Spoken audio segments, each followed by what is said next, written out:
চাঁদ দেখা সাপেক্ষে আগামী ৩১ মার্চ অথবা ১লা এপ্রিল ঈদ উল ফিতর। প্রিয়জনদের সঙ্গে ঈদের আনন্দ ভাগাভাগি করতে আর কদিন পর থেকেই রাজধানী থেকে বাড়ির প্রাণে ছুটবেন লাখো মানুষ।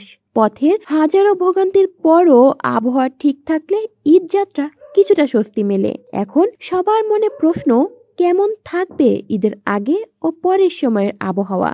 এদিকে ফাল্গুন পেরিয়ে এখন চৈত্রের আগমন ঘটেছে। ঋতুর পরিক্রমায় এ সময় গরম বাড়তে থাকে।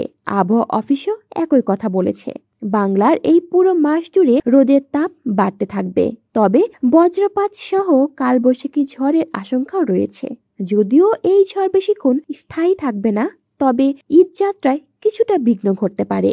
এ বিষয়ে আবহাওয়াবিদ আফরোজা সুলতানা গণমাধ্যমকে জানিয়েছেন, ২৩ মার্চের পর থেকে গরম পড়বে। কয়েকদিনের মধ্যেই তাপমাত্রা বেড়ে যাবে। ঈদের দিনও বেশ গরম পড়ার সম্ভাবনা রয়েছে। এ সময় তাপমাত্রা ৩৫ থেকে ৩৭ ডিগ্রি সেলসিয়াসের মধ্যেও ওঠানামা করবে।